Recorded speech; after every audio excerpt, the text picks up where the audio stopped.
બહુ જ મીઠી છે. એક વખત હું નિશાળે ભણતી હતી, અમે તો નાની નાની હતી ને ભણતી હતી, ચોથામાં ભણતી હતી ને બાજુની નિશાળની બાજુમાં જ એક ખેતર હતો. તો એ ખેતર હતું ને ખેતરમાં ત્યાં હેઠે રામનો હતો. ખરેખર રામનો બહુ જ મોટો જબરજસ્ત. હવે એમાં અહીંયા એ ખેડૂત એક વાઇપ જ દીધું હોય એમાં કે એટલે બદલાય જાય. મારા છોકરાઓ તો નિશાળેથી છૂટે સીધા રામને જઈને ઉભા રહે.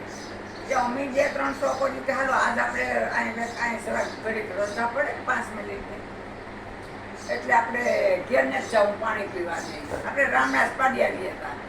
અમે દોડીને આવ્યું રામને આવ્યું ને તો રામના તો ઉષા સળીએ તો થાય. મને તો અહીંયા સડવાની આમ બહુ ઓલું સુસ્તી હતી. તો હું સડી જાઉં, હું પાછતી જાઉં, રામના ખખેરતી જાઉં, આમ ખેડું પેલું કરીને જાળવેથી ઝંઝેરો મારીને એ તમે બધી વીંચ્યું જાઓ અહીંયા એ છૂટે. પછી સાધવ હતા આવે નહીં ને તો હારું હોય કે નહીં આવીએ તો તમને મારીએ મને મારી શકો. બોલ્યું કે હા મેં તો હજી 2 ઝંઝેરા માર્યા હતી. બોલ્યું કે 2-5 થોડાક વીણા કે ન વીણા તા તો સાધવ તો આવી ગયું લાકડીનું બળ્યું લઈને જાય હતી. બોલ્યું ને તો ખેતરમાંથી બાયને કાઢી નાખ્યું. હું રહી ઉસી કે ઉતરી જાય એની સીતું એથી ઉતર, હું નહીં ઉતરું, તમે મને મારો હું ઉતરું. એ કે નહીં મારું તું તારે એથી ઉતરી જા, પણ નહીં ઉતરું એટલે નહીં ઉતરું. ને હું તો આ કરે ત્યાં કરીને ડાળે જાઉં ને આ ડાળે ત્યાં ડાળે જાઉં ને ક્યાંકથી પાકર રામનું હાથમાં આવે ખાતી જાઉં ને એમને ઠેકડા મારો. પર તો અમારે ભણવાનું જ પૂરું થઈ ગયું હતું. સવારનું ભણવાનું હતું તે 11 વાગે તો ત્યાં આપણે છૂટી થઈ જતી. એ પણ બધી વયા ગયા, હું એકલી આવી ગઈ. પછી ત્યારે અમારી દાદીમાં હતા એ બહુ હતા. પેલી શેરીનું ટોકરી ગયું તો કે ઉજી કેમ નથી ન આવી કે તો કે એ રામણા ખાઈશ પર દર્દ વતની બેડે. ને પછી ત્યાંથી અમારે મારી દાદીમાં ભેગ્યા તે આવ્યા ત્યાં રામણે છે. રામણે આવ્યા તો સાધવા તો હેઠો બેઠો ને હું ઉસી બેઠી હતી. કેમ તમને ઉતરવા દેતા નથી? ઉતરવા દેતો નતો. લાકડી લઈને બેઠો હતો.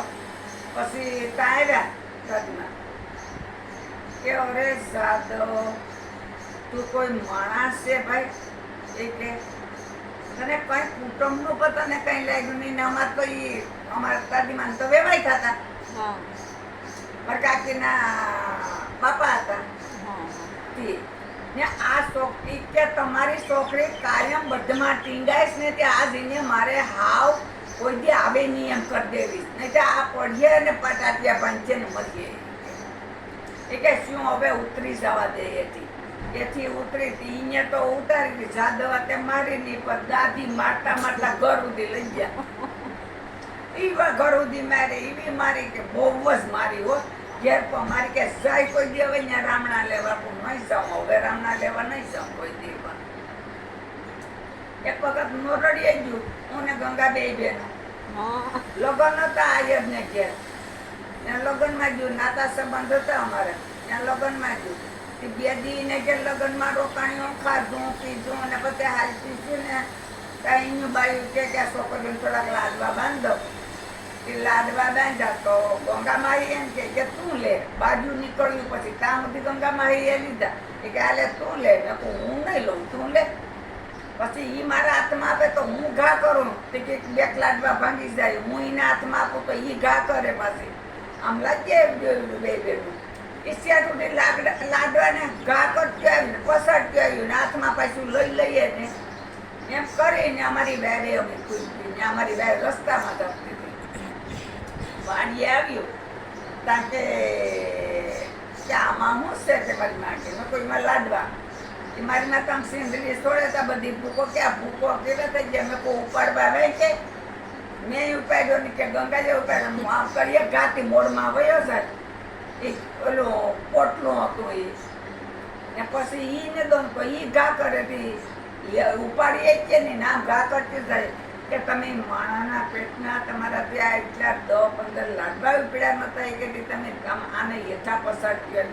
આ અનાજ કહેવાય, અનાજને અહીંયા એટલું પસાડાય ઈ કે તો અમે રમત કરતી આવીશું રમતી આવીશું ને પછી વેસે ભાઈ આવીએ તો મેં કોઈ ત્યાં તો આ ધૂળ મલક ને હતી લાડવા મીઠા એટા ને ત્યાં દેદલો કૂટવા વળગી કેમ દેડલો ત્યાં દેદલો રમવા વળી ગયો હતી આમ નળમાં ધૂળ હતી દેદલો બનાવ્યો ને બનાવીને પછી દેદલો મરી ગયો ને તૂટીએ ને પસ્તાઈએ ને એ કેમ દેડલાનું હું એવું કેવું એવું હતું પેલું હા અહીંયા અટાણે છે ને 11 આવે ને ત્યાં દેદલા કૂટવા જાય હા એ દેદલો મરી ગયો ને પછી શેડાવા આવે ને કેણી આવે ને બધી છોકરી છોકરી હમ. રવિવારે દેદલો કૂટવા અમે ખારાની નળે જતી લે ઈ ગંગાબેન ને કોક હાલ લઈને દેદલો કૂટવા વળગી જાય ઘડી ખાતી બેહી જાય એ પછી ત્યાં દેદલો કૂટ્યો કૂટીને પછી જુરાવે આવે જે મારા કાકા કે આ પૈસાને કોઈને ઘેર મોકલાય